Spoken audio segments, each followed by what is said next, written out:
todas. Sejam muito bem-vindos ao nosso primeiro dia de encontro do 29º encontro do Centro Espírita Antônio Cruz. É um prazer receber todos vocês aqui nesta noite. Eu gostaria de convidar para fazer nossa prece inicial Maria Fernanda Ferraz.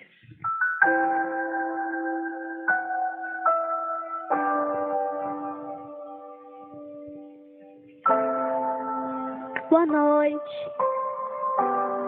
Hoje eu vou fazer a prece para começar esse evento tão especial para todos nós. Deus Pai, nos abençoe nestes dias tão especiais, pois nossa casa está completando 64 anos, fazendo bem às pessoas com muito esforço e dedicação. Que nos ilumine e nos mostre os teus caminhos, pois nós vamos encontrar os obstáculos em nossas vidas, mas nunca é tarde demais para recomeçar e buscar o caminho da luz.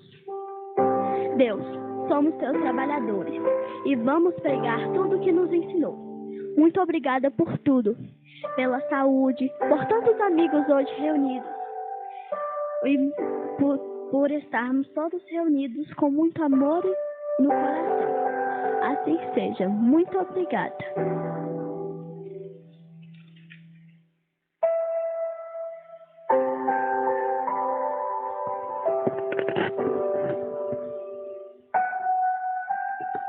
Não mais vos assusteis. As línguas de fogo estão sobre as vossas cabeças. Ó verdadeiros adeptos do Espiritismo, sois os escolhidos de Deus. Ide e pregai a palavra divina. É chegada a hora em que deveis sacrificar a sua propagação, os vossos hábitos, os vossos trabalhos, as vossas ocupações fúteis. Ide e pregai. Convosco estão os espíritos elevados. Certamente falareis a criaturas que não querão escutar a voz de Deus, porque essa voz as exorta incessantemente à abnegação. Pregareis o desinteresse aos avaros, a abstinência aos dissolutos, a mansidão aos tiranos domésticos, como os déspotas. Palavras perdidas, eu sei, mas não importa. Faz-se mister, regueis com os vossos suores o terreno onde tendes de semear. Porquanto ele não frutificará e não produzirá, senão sob os reiterados golpes da enxada e da charrua evangélicas. Ide e pregai. Capítulo 20, o Evangelho segundo o Espiritismo, item 4, Missão dos Espíritas. Paralelamente ao nosso encontro, estará ocorrendo o 20º encontrinho, destinado a crianças de 3 a 11 anos. E no sábado, amanhã, dia 7, nós teremos o 15º encontro jovem, para jovens de 12 a 21 anos. Vocês receberam na entrada um marca-texto, um marca-página, com toda a programação atualizada da nossa casa. Tem no verso desse material, e há um número também que vai ser utilizado para um sorteio. Nós vamos sortear aqui agora um exemplar de O Evangelho segundo o Espiritismo. E eu gostaria de pedir ao nosso palestrante da noite para me indicar um número de 1 a 40, Ricardo. Me diga aí, por favor. 33, a idade de Cristo. Quem é que está com esse marcador? Ah, muito bem. Deixa eu te entregar aqui um exemplar do nosso livro de cabeceira do Evangelho.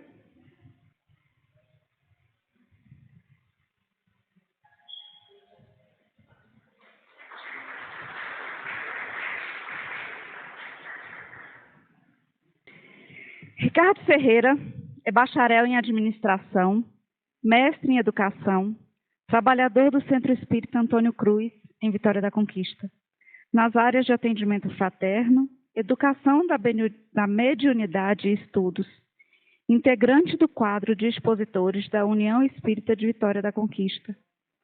Com votos de muita paz, convidamos Ricardo para expor o tema O Espírita na Contemporaneidade.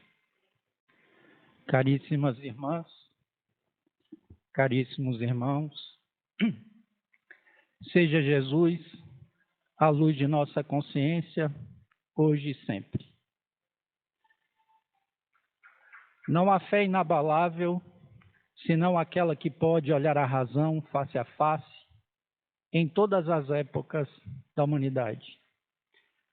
Compulsando o livro Evangelho segundo o Espiritismo na sua folha de rosto, encontramos essa síntese do seu conteúdo elaborada por Allan Kardec.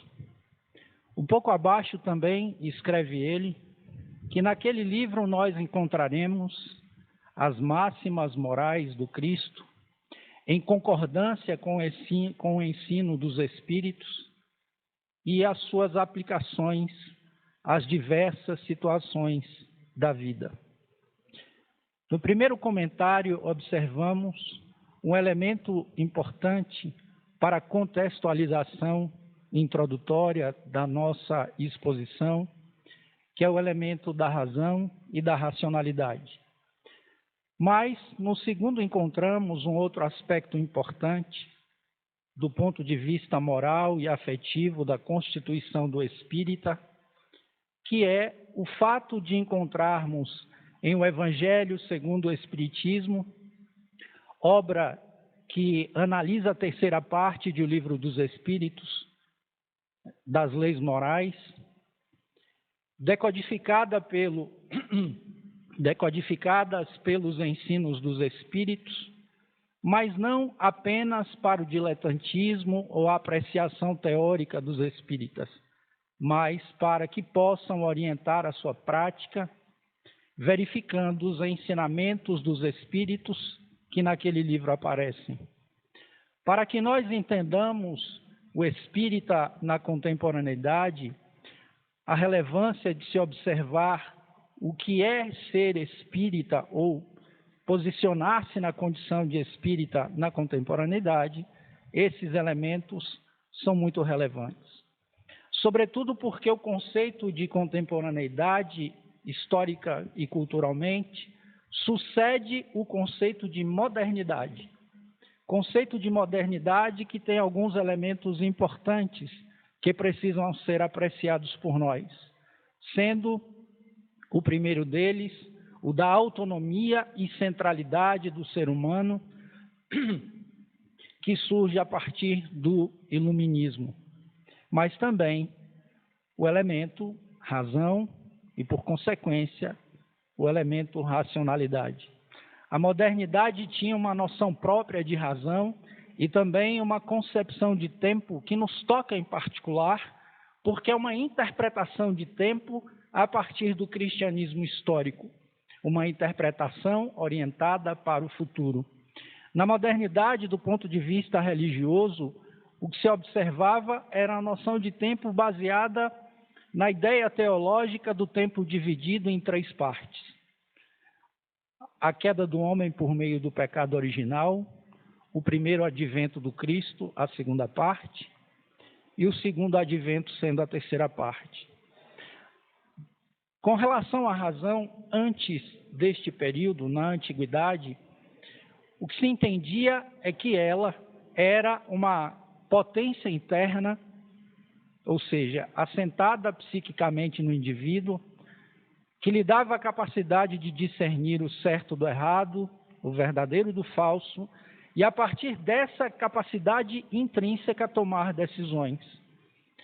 Com a transição da antiguidade do Renascimento para o Iluminismo, no século XVII, XVIII, uma outra noção de racionalidade surge. E essa racionalidade é adquirida por meio de esforço cultural. É através da leitura, dos esforços acadêmicos, escolares, etc., que o indivíduo adquire a razão. E essa razão, dirão pensadores como Thomas Hobbes, o britânico utilitarista, deve servir apenas para aquilo que Guerreiro Ramos, um sociólogo brasileiro, chama de cálculo utilitário das consequências. Essa razão, portanto, é uma razão que pesa, calcula, pondera as vantagens das relações humanas. Enquanto essa mentalidade se adstringe ao espaço da disputa e da competição, não há problema nenhum. Mas, extrapolando este espaço e atingindo as relações interpessoais, as familiares, as afetivas, etc., criam uma maneira excessivamente pragmática de nos comportarmos, de pensarmos e de agirmos. E essa era a noção de racionalidade da modernidade, portanto. Quando nós visitamos o século XIX, um pouco depois, vemos o choque, de um lado, da modernidade como essa compreensão histórica e o modernismo como movimento artístico.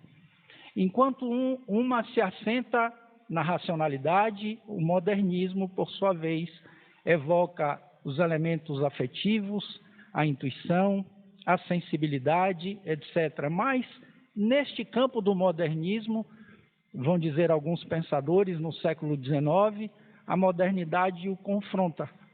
E é justamente no seio da modernidade que surge o espiritismo. Mas isso nós comentaremos um pouco mais adiante. A contemporaneidade, sucedendo o período moderno, contesta o primado da razão. Estabelece uma forma de compreender a vida, a existência, o ser humano, etc., diferente do que se observava antes. Mas alguns pensadores, e nós podemos citar o brasileiro Veiga Neto, baseando-se no pensamento de Gilles Deleuze, francês, afirma que mais importante do que conceituar a contemporaneidade é entender que ela resulta da convergência de uma série de fatores que historicamente e estruturalmente se estabelecem.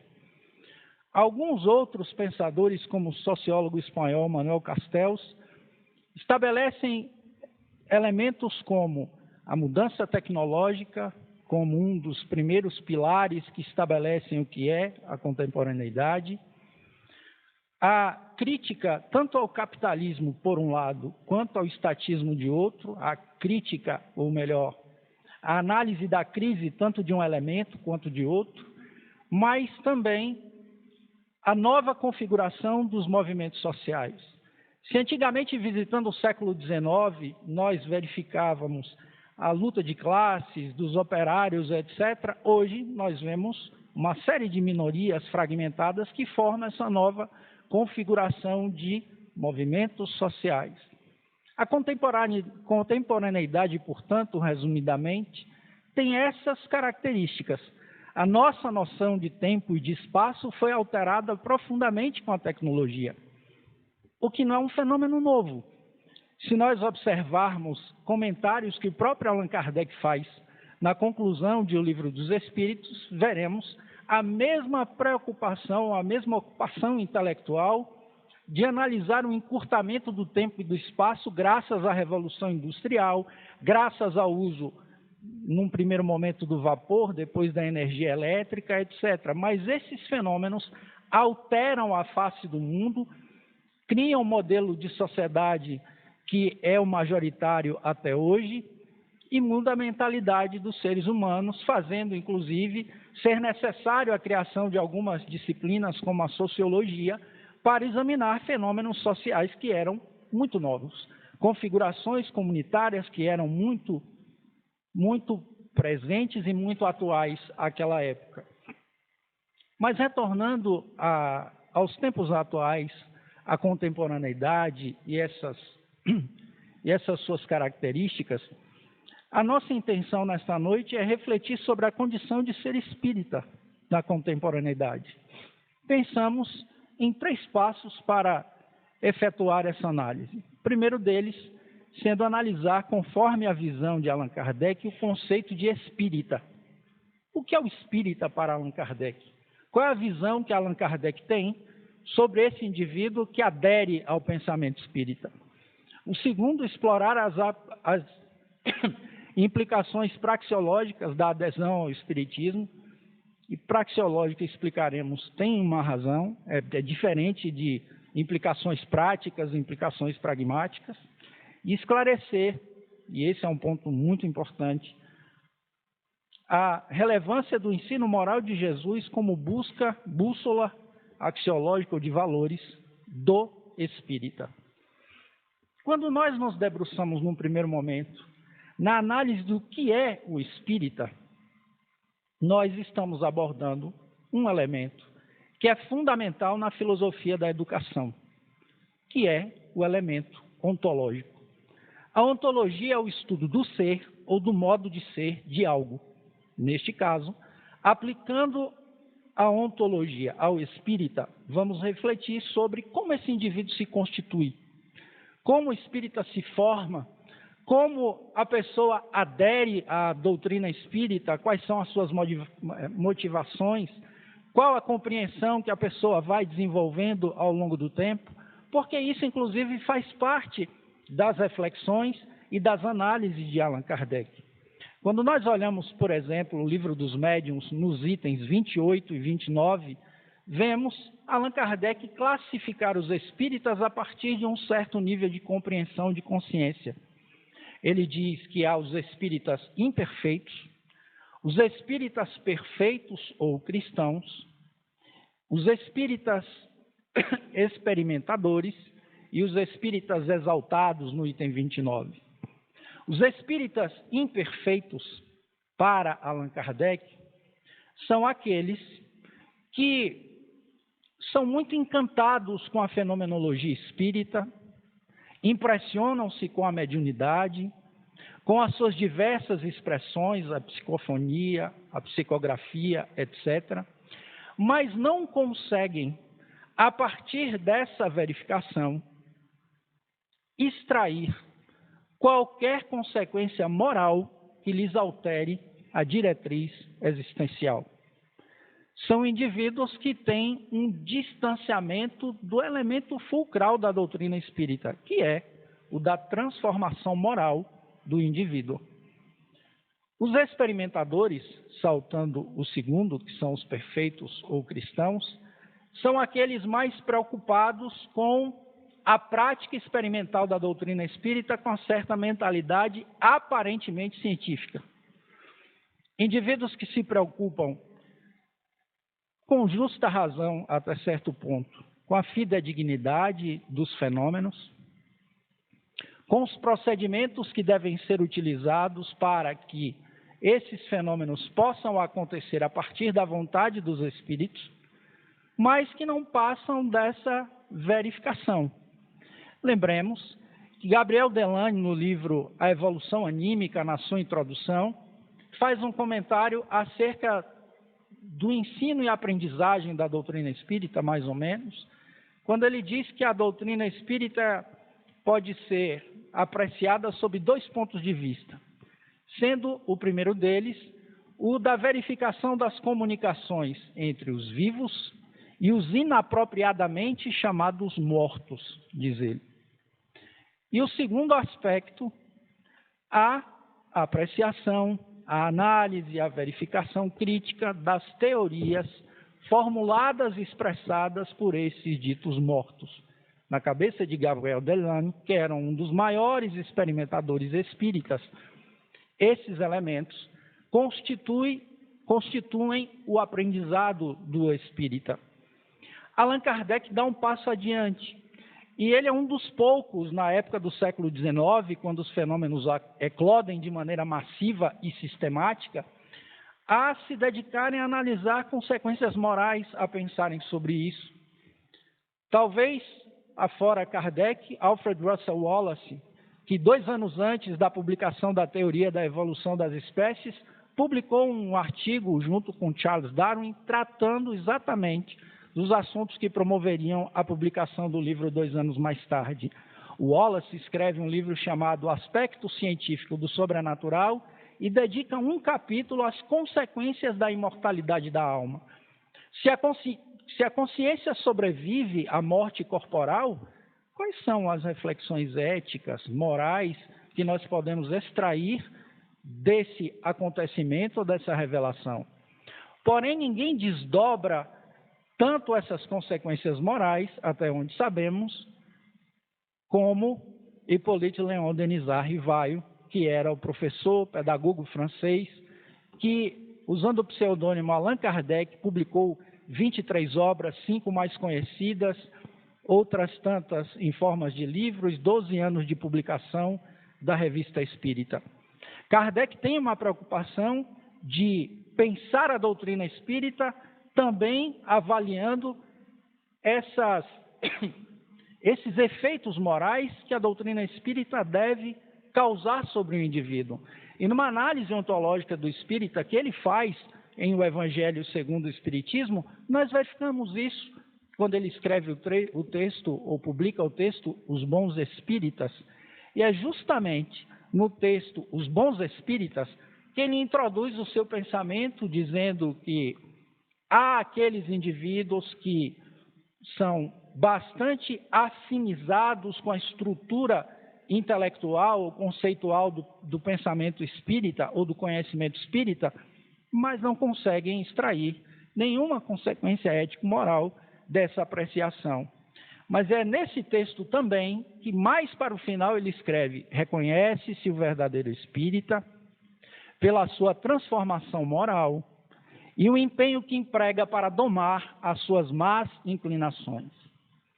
Comumente, não sei se as amigas e os amigos já perceberam, quando nós conversamos sobre esse assunto e falamos da nossa condição de espíritas, tentando justificar, sem necessidade, porque isso é natural, as nossas imperfeições, é comum dizermos: lembremos, reconhece-se o verdadeiro espírita pelo empenho que emprega para domar as suas más inclinações. Isso é uma parte dessa conceituação, dessa definição de espírita. Há uma anterior a essa, que é a transformação moral.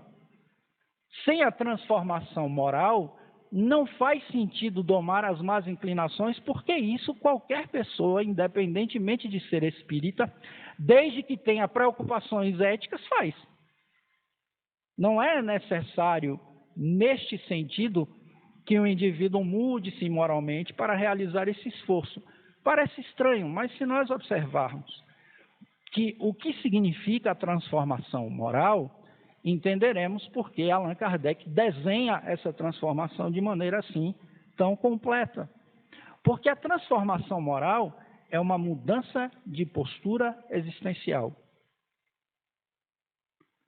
Muitas vezes, num primeiro momento, intelectualmente, muitas vezes por meio de um incômodo que leva o indivíduo a tentar outras perspectivas de compreensão da vida. Muitas vezes, em razão da dor, em razão de um sofrimento. Há pessoas que dizem, por exemplo, de forma muito recorrente, que ou a pessoa vem pela dor ou a pessoa vem pelo amor, e excluem a curiosidade, que é o que faz parte da ocupação ou da preocupação de muitos indivíduos que não tiveram a dor significativa, nem têm ainda amor pela doutrina espírita, tem curiosidade, tem interesse de compreender ou o fenômeno mediúnico, ou a sua filosofia, etc. Mas esse indivíduo passa por uma mudança de compreensão das coisas. E neste ponto nós precisamos voltar para o elemento racionalidade.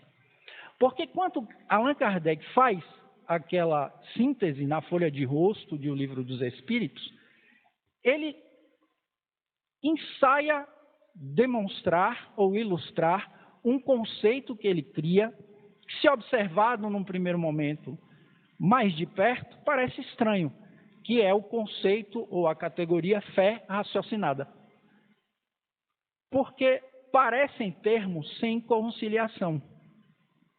Porque fé consiste em acreditar na maioria das cabeças ou do pensamento de cada de nós como conjunto.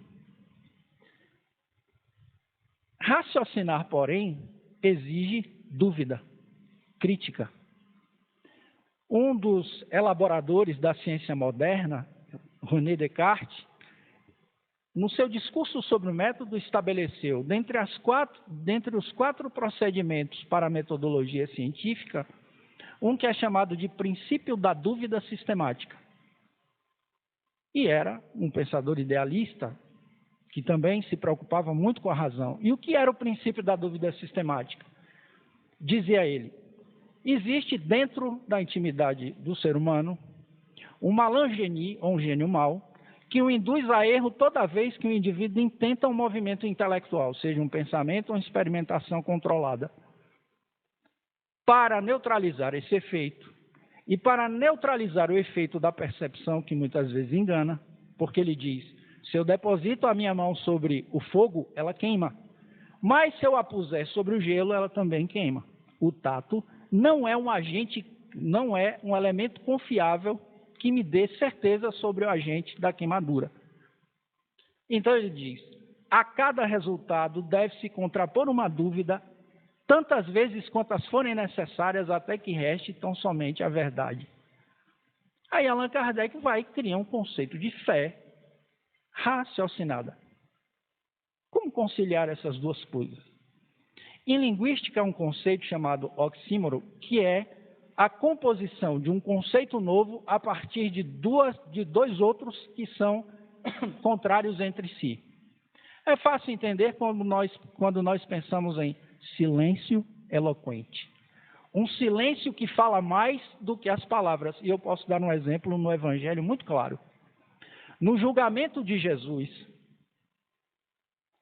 em que ele tem 0 possibilidade de escapar da pena de morte, a única pessoa que permanece tranquila no cenário é ele. As pessoas discutem se ele é um profeta ou se ele é um enganador, se é um agitador político, se é alguém honesto, se consegue produzir de fato os milagres que alguns diziam que ele produzia, ou se era um falsário, um embusteiro, um charlatão. O próprio Pilatos, a figura mais poderosa daquele cenário, inquieta-se com o fato de Jesus permanecer num silêncio eloquente pela maioria do tempo. A ponto dele perguntar a Jesus, ou de ele perguntar a Jesus, se este havia perdido o juízo. Porque ele, Pilatos, tinha condição de salvá-lo. É o único momento em que Jesus rompe o seu silêncio eloquente para dialogar com Pilatos, para lhe dizer que ele não tem poder nenhum sobre ele. E se tem, é porque o Pai de Jesus lhe deu. Deus havia lhe dado e poderia lhe tirar, que era um poder temporal, concluímos nós. O conceito de fé raciocinada é isso. É uma fé baseada no exercício da razão, da racionalidade. Mas essa racionalidade não pode ser a racionalidade instrumental do dia a dia, porque isso nos torna indivíduos, no mínimo, bipolares. O indivíduo no ambiente do centro espírita ou da igreja, em outro lugar, em ambientes controlados, em que é feio ter imoderação comportamental, emocional, etc., porta-se de maneira educada, gentil, dá bom dia, boa tarde, boa noite às pessoas, e acha que esse comportamento, essa forma de querer ser visto pelos outros, é até suficiente para dizer que é uma criatura transformada, mas o seu comportamento no trabalho, nas disputas no campo dos negócios, no trânsito, etc., desmente essa postura pacífica e pacificada de aparência que o indivíduo tem em outros ambientes. Ora, o que é isso, senão uma concorrência entre, no nosso caso, aquilo que Jesus nos inspira como virtude e aquilo que o mundo estabelece como certo? Não se deve levar desaforo para casa, não se deve em nenhum momento baixar a cabeça ou calar a boca diante de algumas situações, não se deve jamais aparentar covardia, que é, como as pessoas designam, um comportamento pacífico de alguém que ouve de maneira inabalável uma ofensa, porque ultrapassou a condição daquele que se ofende por qualquer coisa. Quando Allan Kardec propõe a fé raciocinada, ele nos propõe uma maneira de, primeiramente, avaliar as circunstâncias da existência. No texto que ele publica na Revista Espírita em abril de 1866, nós vemos isso de maneira muito clara. O título do texto, aliás, em outro período, mas o que importa é que o título do texto é O Espiritismo Obriga. E as duas obrigações que constituem a ocupação de Kardec são, primeiro, a de um indivíduo que, iluminado pelos elementos da doutrina espírita, consegue avaliar por um outro prisma os fenômenos da existência e reconstituir o seu conjunto de valores, ou aquilo que mais sofisticadamente se chama de axiologia. A forma como o indivíduo compreende a moral, a ética e outros valores. E o segundo é o do exemplo, que não tem nada a ver com a aparência de santidade antes da hora, mas pelo menos, a coerência com relação aos conceitos e princípios da doutrina espírita. Porque não faz sentido nenhum nós queremos, por exemplo, chancelar uma forma de viver egoísta, quando é princípio da doutrina espírita, fora da caridade não há salvação. Isso é incoerente. Não é necessário que haja uma profunda transformação ainda no indivíduo do ponto de vista afetivo para que ele avalie que isso não faz sentido nenhum. Podemos até manter a nossa má conduta, só não podemos dizer que isso é responsabilidade do pensamento espírita. Isso é um problema nosso. Mas, voltando ao conceito que Kardec elabora, ele nos obriga, pelo menos, a usar alguns referenciais da doutrina espírita para compreender a realidade. Podemos citar alguns. A existência de Deus como inteligência suprema, causa primária de todas as coisas, a existência do espírito, imortalidade da alma, pluralidade dos mundos habitados, mediunidade e reencarnação, para não irmos mais adiante. Mas há duas formas de se observar isso. Uma é objetivamente, quando eu analiso nos livros esses conceitos. Outra coisa é examiná-los dentro de mim, no contexto da atualidade ou da contemporaneidade. Quando eu penso em Deus, inteligência suprema, causa primária de todas as coisas, preciso também me ocupar em senti-lo na minha intimidade. A noção, o sentimento de Deus que há em mim coincide com aquilo que aparece no livro ou não? Quando os eventos acontecem, alguns criados pelo próprio e outros que ele permite, eu tenho uma postura que Lázaro sugere em obediência e resignação em assentir com a razão ou com o coração sobre a possibilidade de poder aprender com este evento, que pode ser um evento prazeroso, que passa, e pode ser um evento doloroso, que também vai passar. Como eu consigo fazer a interpretação dos fatos a partir deste sentimento de Deus? Que diferença faz para mim saber que sou espírito e que uma característica fundamental do espírito é a imortalidade da alma? Pensando nas consequências morais, eu consigo me manter fiel ao que eu aderi voluntariamente, que é o pensamento espírita e seus valores, em qualquer lugar e circunstância? Consigo manter, por exemplo, no meio agressivo das redes sociais, o pensamento de Jesus que diz: seja o vosso falar, sim, sim, não, não, porque o que ultrapassa isso é de procedência maligna?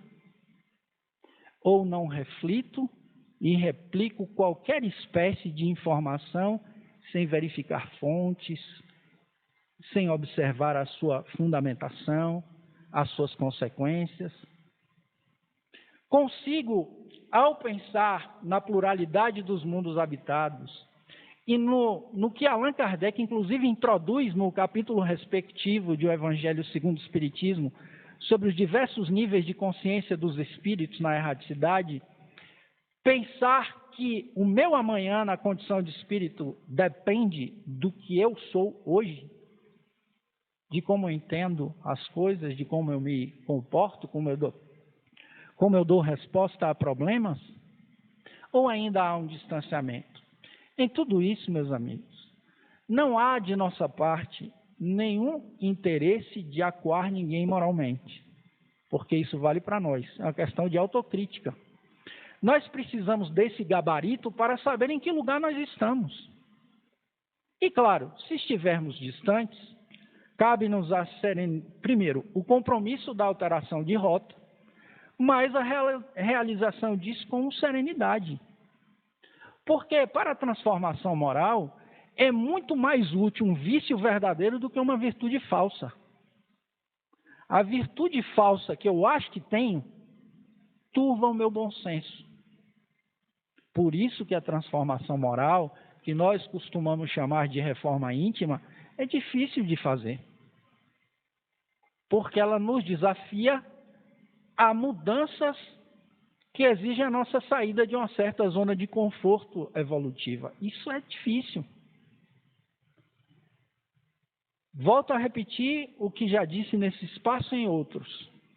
Por exemplo, praticar generosidade com pessoas gratas é a coisa mais fácil que alguém pode tentar fazer no mundo. Porque você faz e a pessoa agradece. Qual a dificuldade nisso? Ora, se eu sou uma pessoa egoísta, desejo me tornar alguém generoso, mas ainda sou frágil e dependo que as pessoas olhem para mim, me elogiem, etc., deem retorno, falem sobre o que eu faço de bom, como será para mim exercitar altruísmo com pessoas que não agradecem, que são indiferentes a favores? Vai ser difícil, porque não vai haver retorno. Esqueçamos, o bem será feito e a pessoa vai dar as costas e sair. E a gente vai ficar reclamando que a pessoa é mal educada, que não presta, que é egoísta, etc. O desafio do Evangelho é grande porque, lembremos de Lázaro dizendo isso sobre o dever, não há nenhum aplauso externo para esse movimento que o Espírito faz. É muito difícil. Então, quando Kardec monta esse conceito de fé raciocinada, nós precisamos transportar esses elementos num primeiro momento para a nossa forma de pensar. E nas experiências, o pensar vai se transformando em sentir, que é o que constitui a maturidade do senso moral que ele apresenta em outros textos. Amar os inimigos, por exemplo, não depende de um indivíduo ter um amor profundo dentro do coração. Basta saber que o movimento de amar é uma obrigação moral. Os espíritos dizem que amar o próximo como a si mesmo é ser justo com o próximo. Não aproveitar a queda de um inimigo para se regozijar ou terminar de estraçalhá-lo. É ter uma postura que seja condizente com a postura que Jesus apresentava no mundo. Sem nenhuma exigência de uma afetividade que ainda não faz parte do coração de muitos de nós. Portanto, nesse desenho do que o espírita é, essa forma de pensar é muito importante. E isso constitui as implicações práticas ou praxeológicas, no melhor termo, porque prático nem sempre tem a ver com o meu movimento de consciência. Eu posso fazer um púlpito como esse e não ter relação de identidade nenhuma com ele. Na praxis há isso. O indivíduo se identifica com a virtude que ele tenta exercer. E é claro que nos nossos esforços de transformação moral, isso varia de indivíduo para indivíduo. Quando eu falo de caridade, não é a mesma coisa numa escala muito mais alta, São Francisco de Assis falando de caridade. Jesus agindo de maneira caritativa. A caridade é uma exteriorização do que Jesus é, em nós ainda é esforço. Ainda tem a ver com o fazer inconsciente. Eu quero ser caridoso, é igual fazer o evangelho no lar pensando em procedimentos. Horário, água, livro, etc. Mas para quê? Por quê? Não faz sentido nenhum, é um rito. O próprio conceito é problemático. Se a doutrina espírita não tem ritos, o conceito de culto já é estranho, mas tudo bem. Desde que a pessoa lembre que o estudo do evangelho é constante, é no dia a dia, não tem problema nenhum. Kardec escolhe o ensino moral de Jesus na introdução do Evangelho segundo o Espiritismo como objetivo da obra, por quê? Porque ele não propõe uma religiosidade contemplativa que morra no discurso. Ela precisa de exercício, de treino, de suor. É difícil. Muitas vezes nós precisaremos fazer silêncio para examinar os nossos piores defeitos se manifestando. E na atualidade, com essa capacidade que a tecnologia, inclusive, nos dá de insultar as pessoas e bloqueá-las com imensa facilidade, isso é um desafio. Porque um dos analistas de uma vertente de pensamento, que é da pós-modernidade, Bauman, fala sobre isso. Numa entrevista, ele disse que, um pouco antes, um rapaz havia se orgulhado de ter feito, salvo engano da minha memória, uns 800 amigos num dia. Bauman diz: eu sou um homem octogenário. Em todo o meu percurso de vida, eu não fiz nem 10% de amigos, considerando essa conta, esse montante. Certamente, quando eu digo a palavra amigo e esse rapaz diz amigo, nós não estamos falando da mesma coisa. Estamos falando de coisas diferentes. O amigo da rede social, você escolhe, e na hora que ele aborrecer, você clica e bloqueia e acabou. A pessoa não chateia mais. Evangelho, meus amigos, é uma experiência imersiva. Evangelho tem cheiro, tem suor, tem contato. É difícil compreender um ser humano para além da proximidade. É muito difícil. O Evangelho nos exige isso, e Jesus dava o exemplo caminhando entre o povo. Jesus entendia profundamente a alma humana, primeiro pela sua estatura espiritual. Mas a personalidade de Jesus, não estou falando do espírito que animava aquela personalidade, mas a personalidade lidava com toda espécie de pessoa disponível no ambiente. De prepostos romanos a leprosos que perdiam direitos civis em vida, perdiam nome, perdiam propriedade, perdiam tudo. Ele conversava com todos eles, sem exceção. Lembrando que cada um estava numa experiência educacional diferente, ele tinha uma linguagem para cada um. A linguagem de Jesus com pessoas de boa vontade é uma, com hipócritas é uma linguagem bastante enérgica. Mas o interesse amoroso de recuperar as almas permanecia lá. E quando Allan Kardec faz a proposta do ensino moral de Jesus, é isso que ele pretende. Voltemos à folha de rosto. As máximas do Cristo, concordando com o ensino dos Espíritos e as suas aplicações às diversas situações da vida. Ou seja, decodifique o ensino moral de Jesus onde for complicado entendê-lo, como nas parábolas, mas trate de aplicá-lo para completar o processo educativo. A compreensão vem com a ação, mas também com a leitura, com a reflexão. Ninguém vai poder dizer que é um grande expert em caridade porque leu tudo na vida que escreveram sobre esse assunto. Não se trata disso. Mas a leitura é importante para se compreender, dentro do pensamento espírita, o que a caridade é. Porque caridade, em outros contextos, é dar esmola. No pensamento espírita não é isso. É benevolência para com todos, indulgência para as imperfeições dos outros, perdão das ofensas. É isso que o pensamento espírita chama de caridade. São coisas diferentes.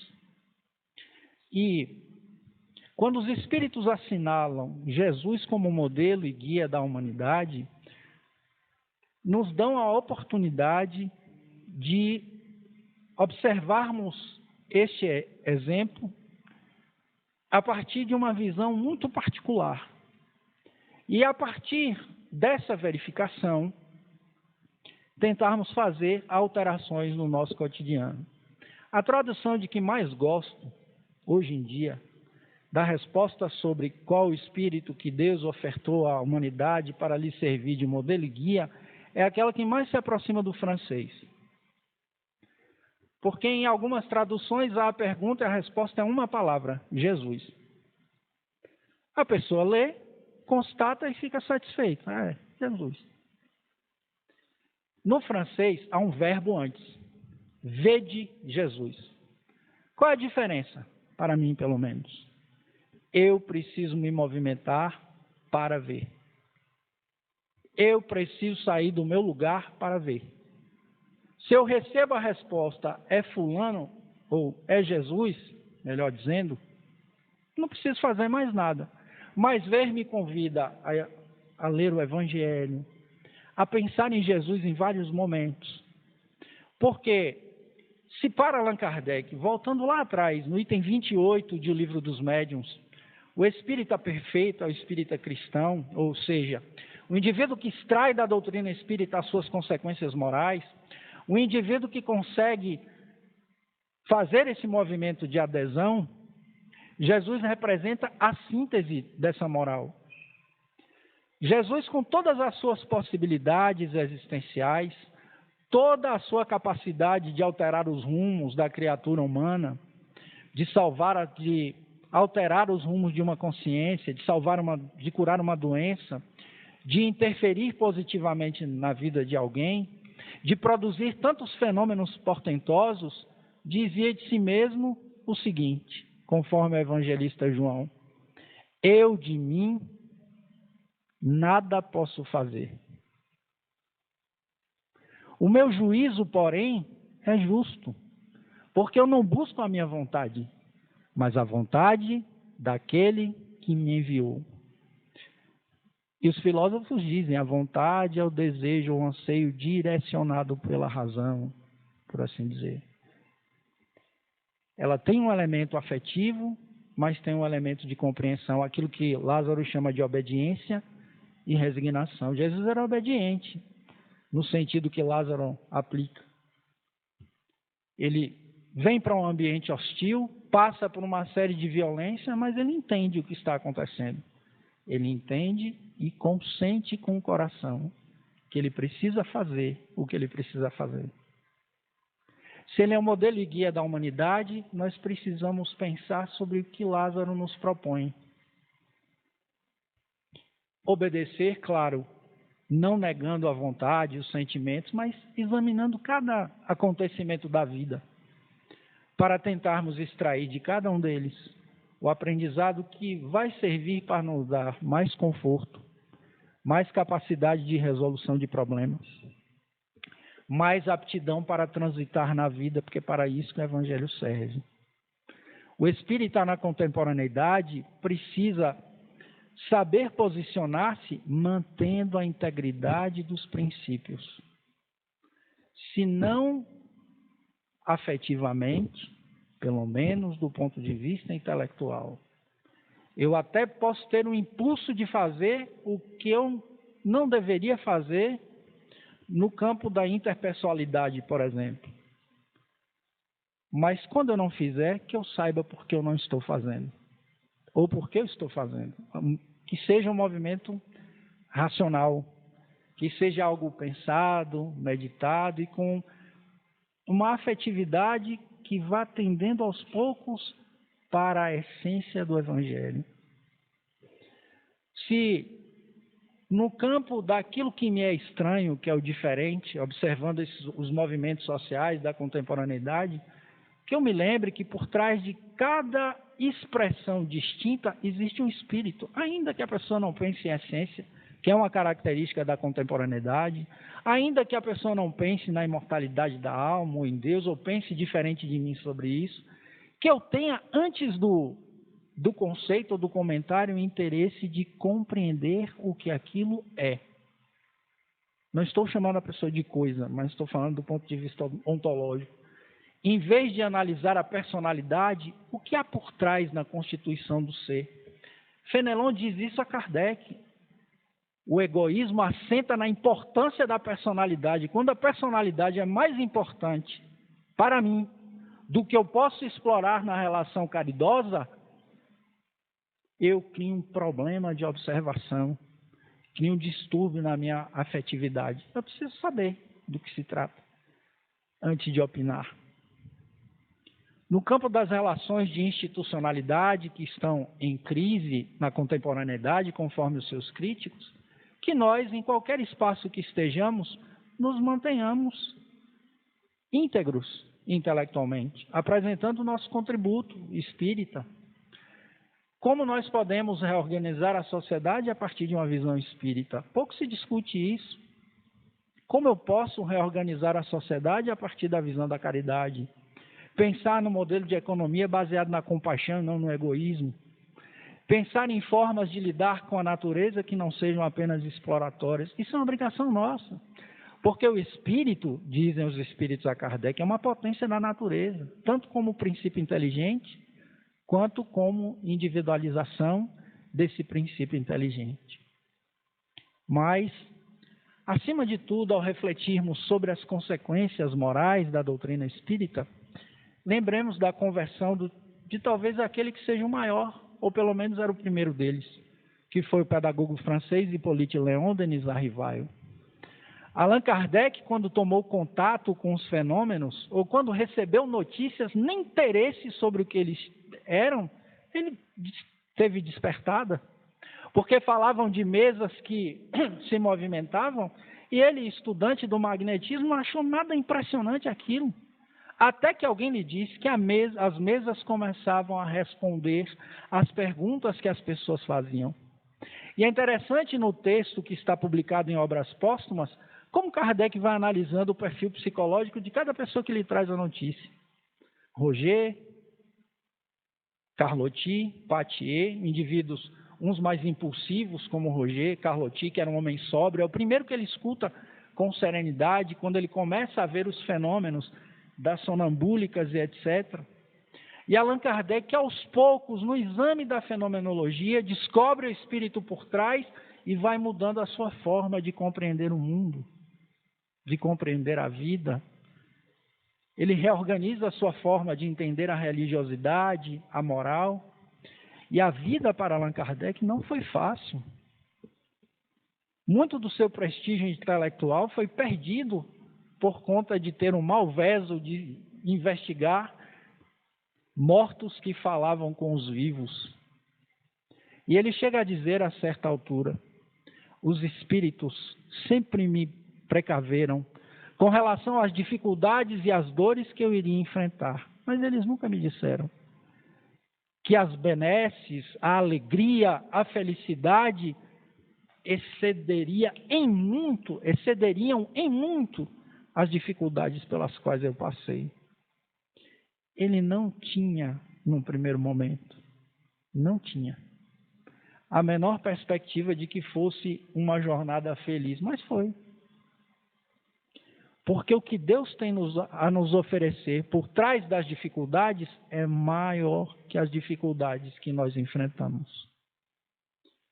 Jesus foi exemplo disso porque tinha carne, sentia dor, vertia sangue. E ele conseguiu transitar por uma terra violenta e hostil, volto a repetir, mantendo a integridade do Evangelho. Pilatos tentou forçar a Jesus a pedir amparo ao seu império. Ele não pede. Porque se ele pedisse, ele criminalizaria a Boa Nova. E ele não faz. Ele permanece em silêncio, enfrentando as consequências da sua decisão.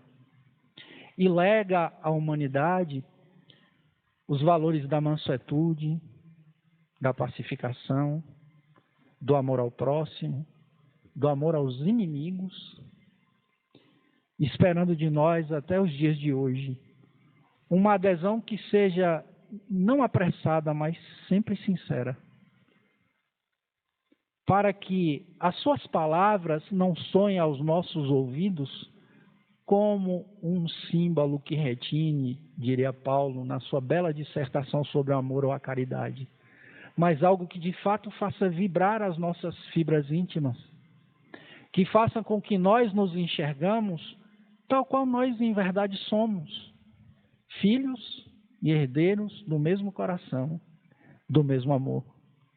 Saímos do mesmo Deus, somos frutos do mesmo amor, mas as diferenças de personalidade ou de aparência têm pesado muito na atualidade para nos dividir. Em que momento a afetividade de Jesus deixou de vibrar em nosso coração? Em que momento nós deixamos que o mundo corroa essa capacidade de nós nos enxergarmos como Jesus enxergava Pedro? Não um homem voluntarioso, um pescador que respondia a tudo de maneira impulsiva, mas um pescador de almas. A capacidade de Jesus de enxergar num cobrador de impostos, intelectual, mais frio, Levi, um homem que escreve aquele que, na nossa modesta opinião, é o evangelho mais belo. Em que momento nós fomos nos distanciando disso? É preciso que nós reflitamos. Porque Jesus tem de nós uma outra visão. E quando ele estava na montanha, foi a pessoas como nós, com defeitos psicológicos ou físicos, com problemas de entendimento, com inquietações, angústias, com carências materiais, afetivas, que ele direcionou o seu ensinamento e ao mesmo tempo desafio. Vós sois o sal da terra, mas se o sal for insípido, sem gosto, com que se há de salgar? Para nada mais serve a não ser para ser jogado fora e ser pisado pelos homens. Vós sois a luz do mundo. Não se pode esconder uma cidade edificada sobre um monte, e nem se acende uma lâmpada e a põe no alqueire, mas no velador, e ela ilumina a casa inteira. Assim, pois, resplandeça a vossa luz diante dos homens, para que vejam as vossas boas obras e glorifiquem a vosso Pai, que está nos céus. Para sermos este sal que mantém íntegras as relações afetivas e sermos essa luz que mantém a lucidez das interações entre os seres humanos, roguemos a Jesus, o educador manso e humilde de coração, para que ele seja o calor maior das nossas aspirações a todo segundo e a imperecível luz de nossa consciência. Muita paz.